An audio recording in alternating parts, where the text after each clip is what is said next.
Mansarovar park में बारात के दौरान नोट लूटने पर सीआईएसएफ जवान ने 14 वर्षीय साहिल को पिस्तौल से गोली मार दी। बच्चा मौके पर गिर पड़ा और अस्पताल में मृत घोषित हुआ। आरोपी मदन गोपाल तिवारी शादी में शामिल होने आया था और वारदात के बाद इटावा भाग गया, जहां से गिरफ्तार उसे किया गया।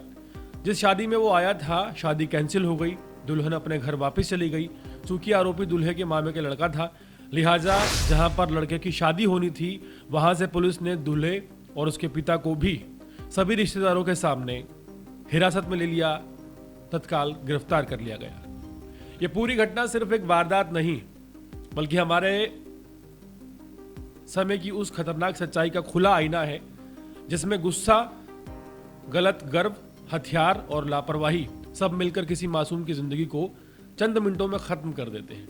शनिवार की रात मानसरोवर पार्क में जो हुआ, उसने न सिर्फ एक 14 साल के बच्चे की जान ले ली, बल्कि 2 परिवारों की दुनिया हमेशा के लिए बदल दी। एक तरफ साहिल है, जो कि झुग्गियों में रहने वाला बच्चा है, जिसकी उम्र खेलकूद और स्कूल में बिताने की थी।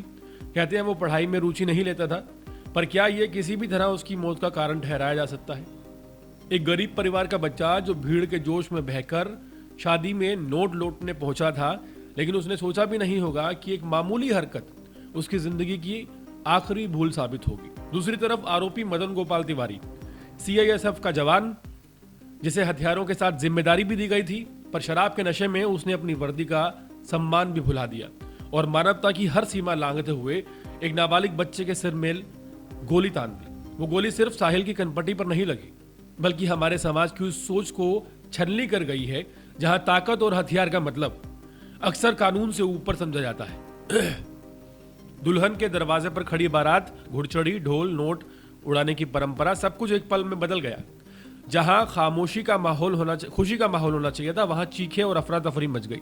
खून से लथपथ एक बच्चा था जो शादी में हंसी खुशी के नाम पर वहां खड़ा था। दूल्हा और उसका पिता हिरासत में था। पालकी नहीं उठी, फेरे नहीं हुए, क्योंकि किसी एक शख्स की लापरवाही ने पूरे समारोह को मातम में बदल दिया। और सोचिए, पुलिस स्टेशन बस कुछ ही कदमों की दूरी पर था, लेकिन हथियार की आवाज सुनने में उसे भी टाइम लगा। आरोपी जो वर्दी पहनकर देश की रक्षा करता है, पिस्टल निकालकर एक बच्चे की जान ले लेता है। यह सिर्फ एक अपराध नहीं, बल्कि अनुशासन और प्रशिक्षण की गंभीर विफलता भी है। साहिल की मौत हमें यह याद दिलाती है कि दिल्ली जैसे शहर में बच्चों की वास्तविक जिंदगी कितनी कठोर है। नाथू कॉलोनी की झुग्गियों में रहने वाले इन बच्चों के पास ना तो बेहतर अवसर हैं, ना सुरक्षित माहौल। वहीं बच्चे जब बारात की चमक दमक देखते हैं, तो नोट लूटने जैसी परंपरा भी उन्हें रोमांचक लगती है। लेकिन क्या हमने कभी सोचा है कि ऐसी परंपराएं गरीब बच्चों के लिए किस तरह का जोखिम बन सकती हैं?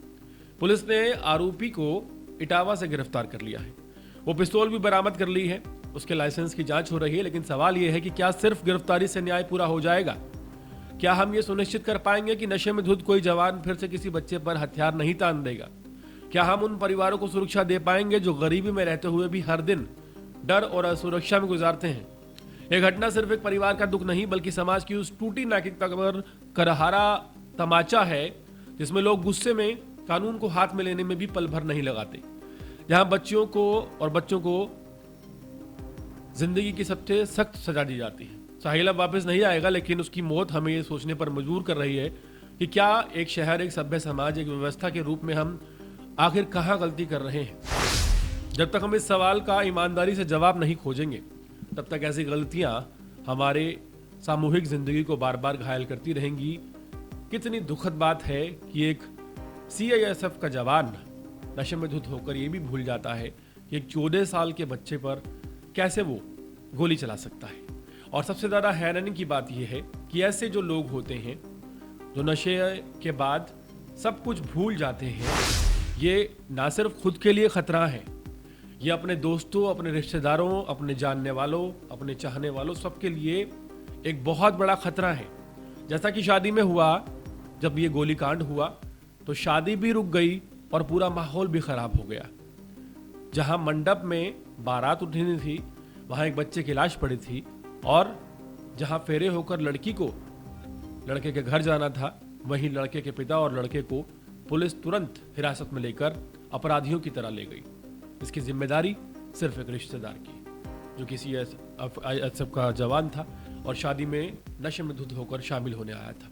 यह पूरी घटना झकझोर देने वाली है, कई सवाल खड़े करती है और भी ज़्यादा हैरानी करने वाली बात यह है कि ये देश की राजधानी दिल्ली में हुई है।